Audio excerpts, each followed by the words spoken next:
ሰላም እንዴት ናችሁ? እኔ ስሜ ሽናቢ እባላለሁ። ይሄ አንፍሎ ሚዲያ ነው።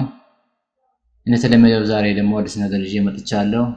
እሱም ደግሞ አቅጣጫዎቹን በአፋን ኦሮሞ ምን እንደሚባሉ አብረን እንማራለን። ብዙ አቅጣጫዎች አሉ። አሁን ለምሳሌ በመኪና ስንሄድ የሆነ ቦታ ስንሄድ አቅጣጫ ለመጠየቅም ሆኖ አንዳንድ ነገር ለመጠየቅ አቅጣጫ በአፋን ኦሮሞ ምን እንደሚባል ትማራላችሁ ማለት ነው። ዛሬ ወደ ቲዩቶሪያሉ ሳንሄድ በፊት ይህንን ዩቲዩብ ቻናል ሰብስክራይብ፣ ላይክ፣ ኮሜንት፣ ሼር አድርጉልኝ እላለሁ። አሁን ቀጥታ ወደ ቲዩቶሪያሉ እንሂድ። መልካም ጊዜ። ስላይዱን ያዘጋጀሁት በፓወርፖይንት ነው። በጣም በግልጽ ይታያል። ጽድት ያለ ዶክመንት ነው። በሚያምር ሁኔታ ነው ያዘጋጀሁት። እንቀጥል።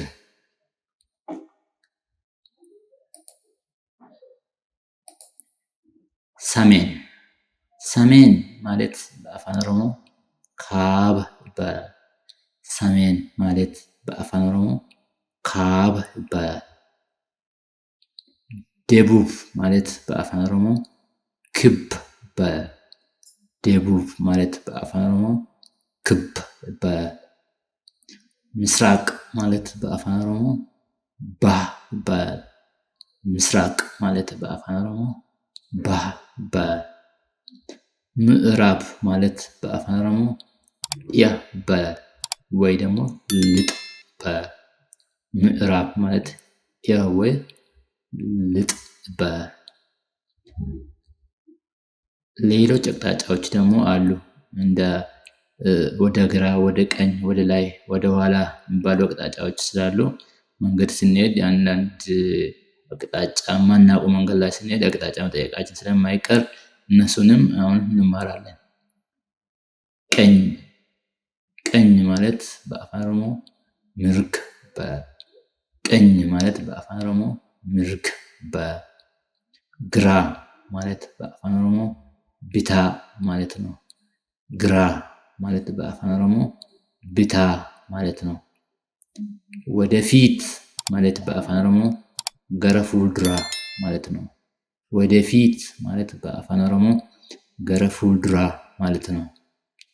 ወደ ግራ ማለት ገረ ቢታ ማለት ነው። ወደ ግራ ማለት በአፋን ኦሮሞ ገረ ቢታ ማለት ነው። ወደ ቀኝ ማለት በአፋን ኦሮሞ ገረ ምርጋ ማለት ነው።